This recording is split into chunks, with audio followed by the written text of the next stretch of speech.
Welcome to this episode of the Smart Leaders Sell podcast. I'm Jessica Lorimer, sales coach and leadership expert, and I am really excited to dig down into today's episode.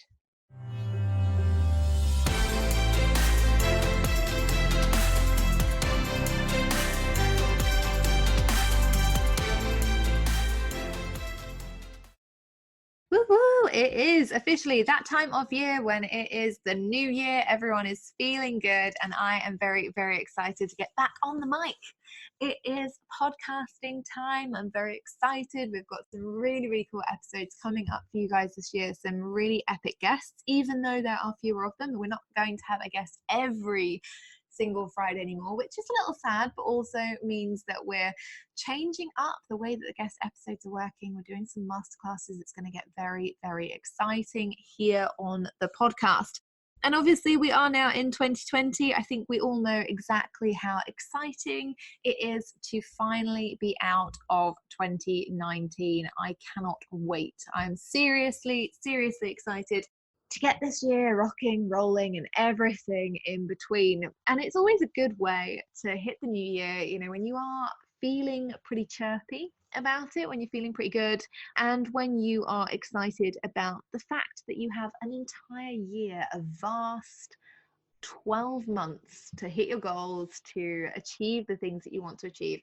And in this new year period, a lot of us are just feeling kind of expansive, like, 2020, it's going to be the year. And of course, it will be the year if you decide to make it the year. So please don't kind of like ride high on this beginning week of January and be like, oh my God, it's going to be the year. And then decide that actually in February, it was pretty hard. So we're going to like go back to 2019 thinking and behavior. No.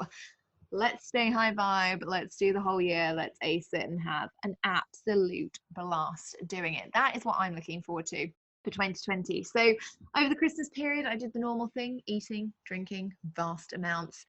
And I decided this year that, yet again, I'm not going to have New Year's resolutions. I honestly do think they're pointless.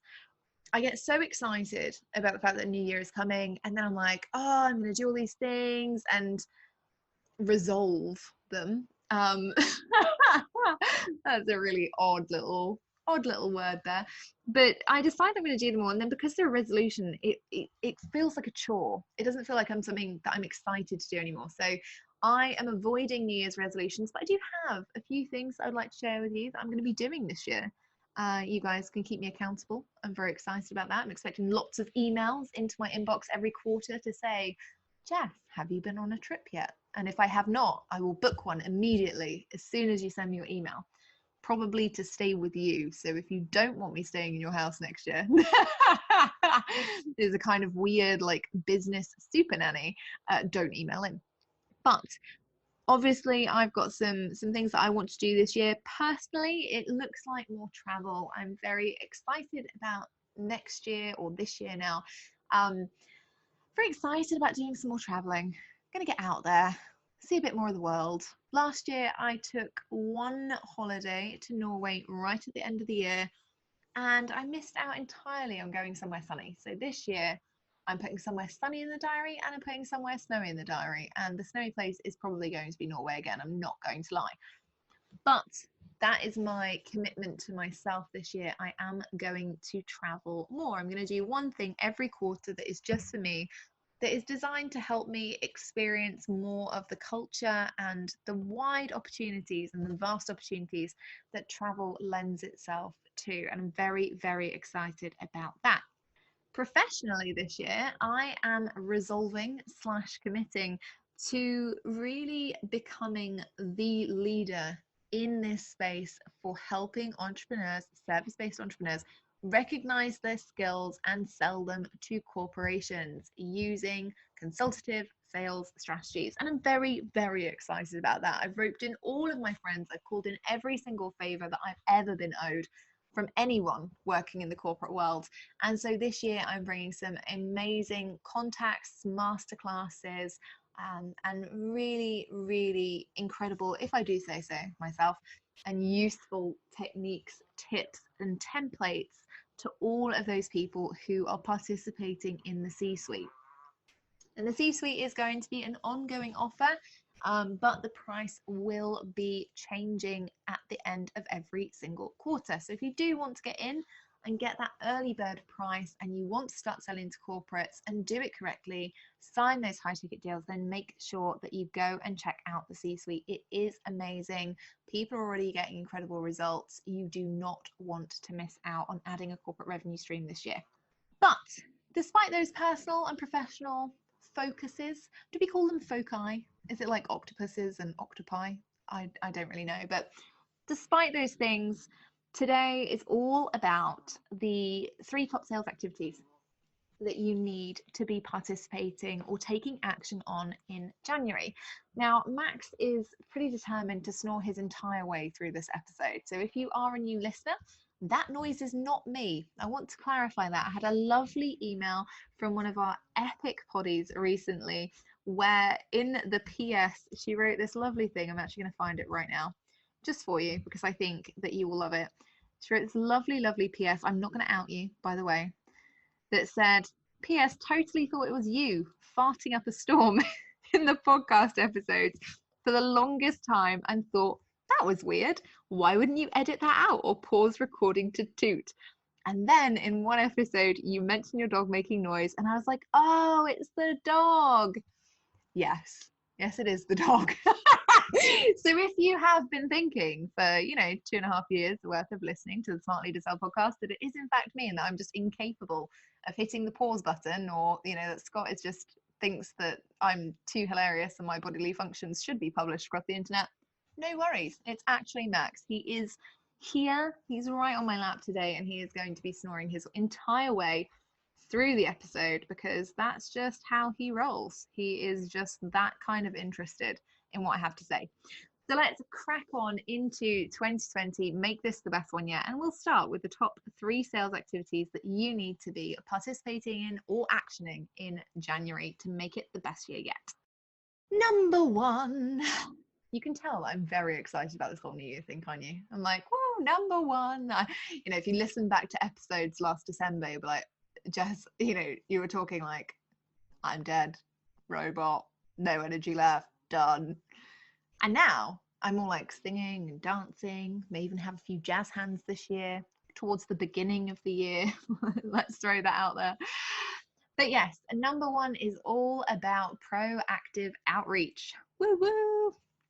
What's that, you say? That is the sales train, people. I promise I will stop making such bad puns soon. I'm just very excited about the whole 2020 thing. So proactive outreach is arguably the scariest of the sales activities, and that's because it does leave us open to being rejected face-to-face or through email or through some other form that we don't really like that much, because let's face it, nobody actually likes being rejected or being told, no, I don't want to buy your stuff. But here's the thing. So often I see business owners, they come back in January and they're like, right, now it's January, I'm going to do some planning activities, going to maybe think about like a launch, I'm going to like ease back in. And then before you know it, it's February, the launch did not happen, no money has been made, and they're like, oh my God, I've missed one of the biggest sales periods of the year, what do I do? This was supposed to be my new year, new start, new me, and now it's just old start, new year, old me, older me, and they feel uncomfortable. So if you have not yet got a plan, if you've been thinking over Christmas, I'm not sure what I want to sell, I'm going to plan it in January, please do not do that first. Instead, think about your short-term gains, right? Think about, okay, I want to make money in January. What existing offers do I have that I could sell, and who could I sell them to? Make a list of the top 10 people from last year that you thought, oh, I really, really want to work with them. They are my ideal clients. And you haven't had a chance to recommend an offer to them yet, or you're not sure whether they've seen any of the cool stuff that you have. Proactive outreach can be used to sell anything. So actually, it's a great way to start the year if you're thinking that cash flow is king. And I know that a lot of us will be thinking that way in January because everyone has just spent a ton of money on extortionately priced wrapping paper and wine and Christmas gifts for other people, obviously, and is now looking to fill the cash flow funnel back up. So if that is you, please do make sure that proactive outreach is your first point of call this year. It really is simple. And I know that people worry about proactive outreach being sleazy or feeling a sleazy sales technique, but it's really not. Think how flattering it is when somebody reaches out to you and says, I really love your work. I think you're doing amazing things. And I want you to know that you are somebody I would be privileged to work with this year on X area. If you're considering it, or if you've thought that it's something you'd like to work on, please book in a chat with me and I'd love to discuss what I have. How is that sleazy? That's great. I mean, maybe I'm just a sucker for a compliment, but I think it's one of the best types of emails to get, because it means that somebody has noticed you. And especially if you've been doing the hard work and you've been building an audience and you're getting lots of engagement and people are really interested in what you have to say, but you're not necessarily getting tons and tons of sales yet, it's quite likely that you've built an audience and that they want to be recognized by you, that they think you're doing super, super well. So actually, when you reach out to them and say, you are on my list of top 10 people to work with this year, that's really flattering. You know, it's really complimentary. It means that you've taken notice. I was about to make a horrible joke about how I'm now going to stalk everybody in my audience, but I don't know that that's possible. There's quite a lot of you, and I don't have that much time.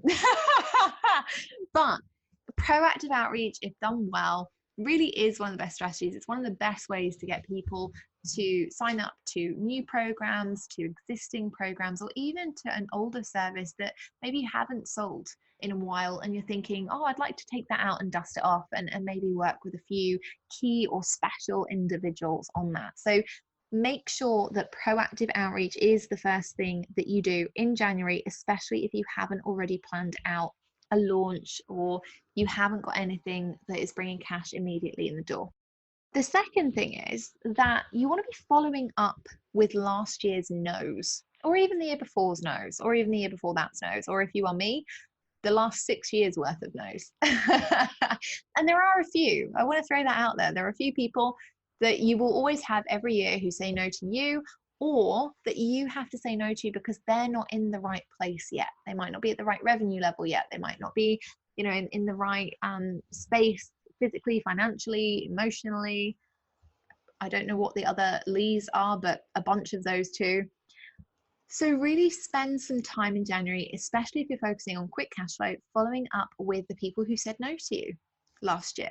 You know, even if you're working with corporations, this is a really good time because it's a little bit quieter. Everyone's going back into the business and they're like, oh my God, I've got to do all this admin, but there's nothing massive happening because everyone's settling back in for the first couple of weeks. So you can usually get decent feedback. This is a great time to approach people and follow up with your no's. Okay, you know, ask for feedback. Ask if they actually, you know, went ahead and chose a different provider or a different service provider, and find out like if it's working as well as they expected. One of the things that I love to do is follow up with people who said no to one of my services or that I said no to, and just say like, did you ever decide to go ahead and invest in sales? Like, how did you get on? Who did you work with? Was it a really good experience?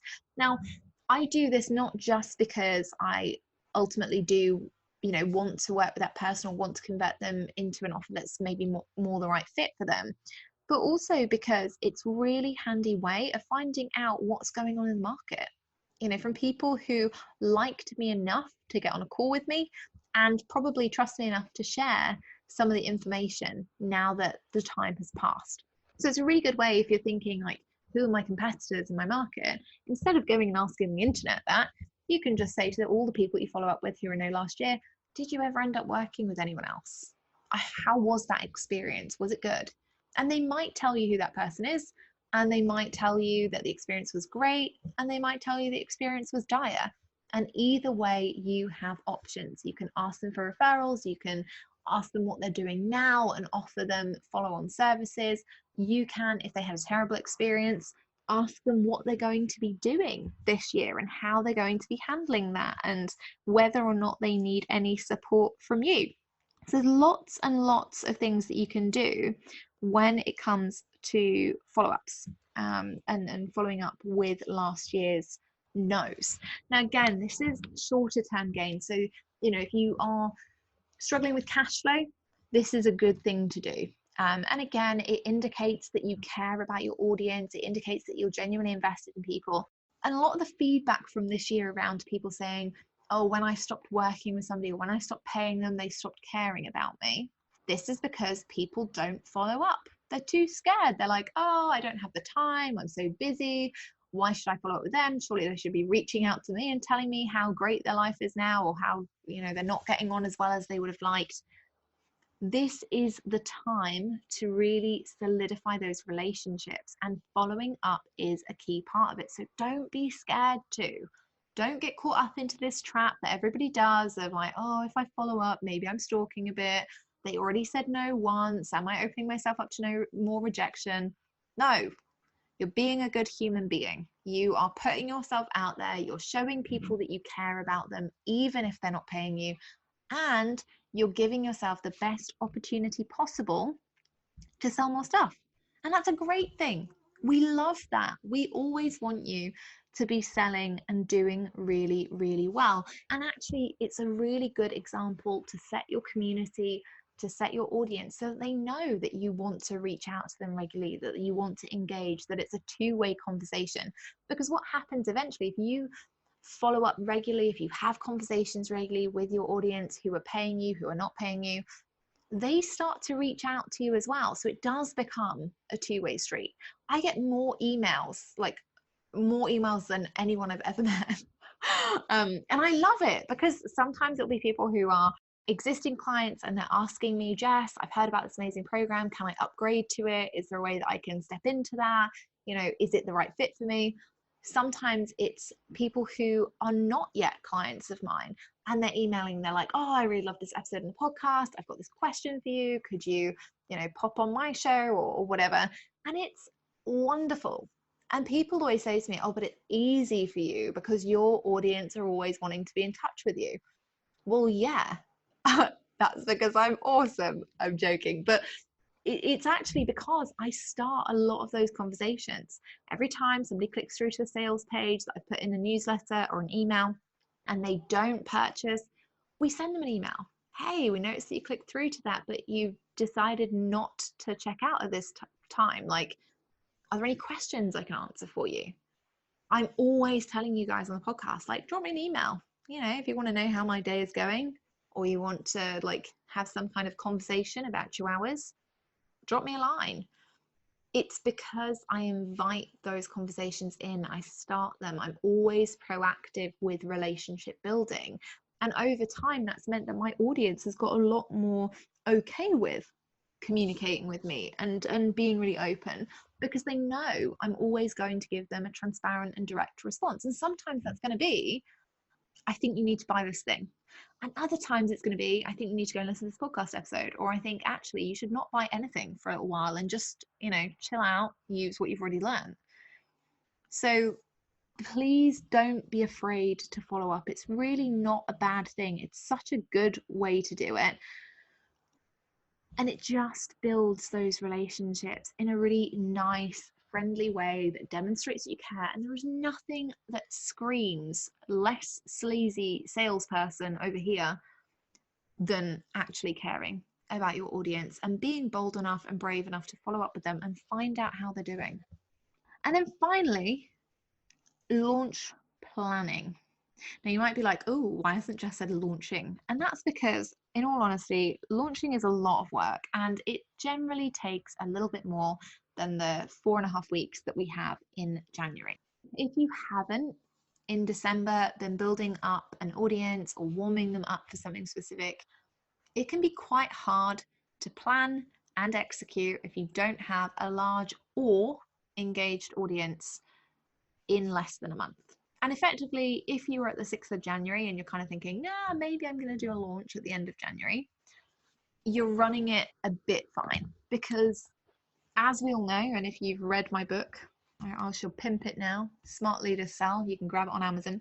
There's a whole launch plan in there and a bunch of other stuff. But if you have read the book or you've been listening to the podcast for a while, you'll know that there are certain activities that you have to do in a launch.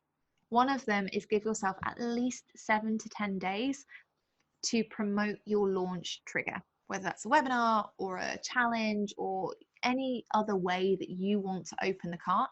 You've got to give yourself at least 7 to 10 days. And that depends on how big your existing audience is, how warm they are, and it doesn't factor in whether or not you've already done your market research, right? If you don't know what your audience want, or if you're only guessing at it, or you think, the most dangerous word in the dictionary, if you only think that you know what they want, then it's very unlikely that you will have a shit hot launch straight out of the gate. So it's really, really important that you actually take it stage by stage, okay? And that does mean that you have your market research period, you have your promotion of your launch trigger period, like say that is 7 to 10 days. Then obviously you have your open cart, and give yourself enough time to have batch created emails and the sales page and social media posts or podcast episodes before you actually launch, so you're not running around like a fried chicken. And then you have your debrief and start of delivery time.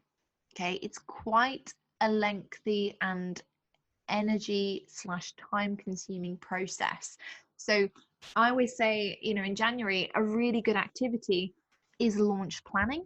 If you are not stuck for cash flow right now, if you're like, oh, actually, I've got lots of recurring subscriptions, or I've got clients booked in, so my January's looking really good and I'd love to have like a big launch in February or March, then now is the time to think about your longer term solutions and really planning out a great launch. Like, know your numbers, know how many people you need to get involved in your launch trigger to make it convert at the rates that you want it to.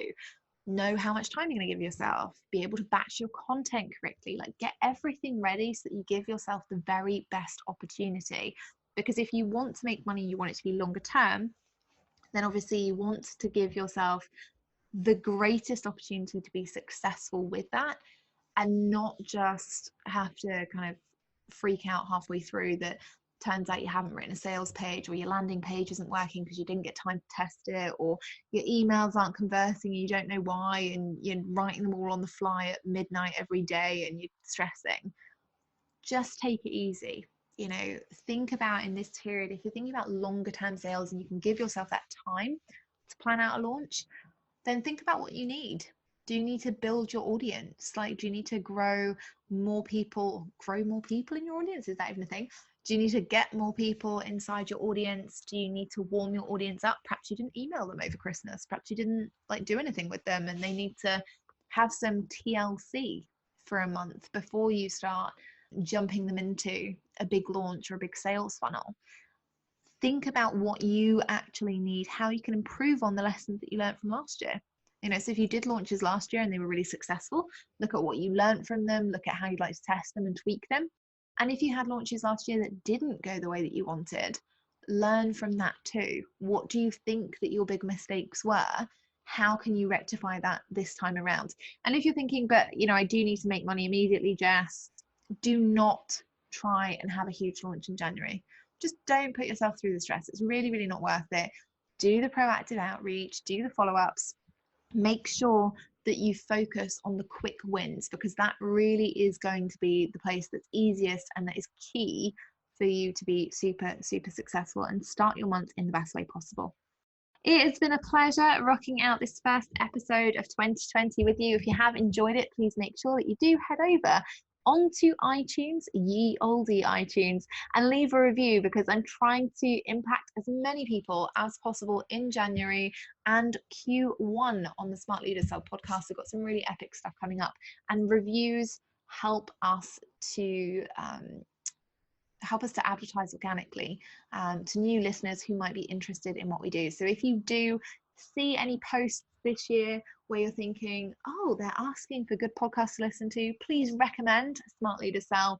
And if you haven't already left a review, please make sure you do go over and leave a review on iTunes or any other major podcast player. And if you have left a review, please make sure you go and leave another one if you've enjoyed this episode or any others upcoming in 2020. I will see you next week for another exciting topic. And as always, if you have any questions, anything you want to share, drop me an email, jessica@jessicalorimer.com. Have an amazing week.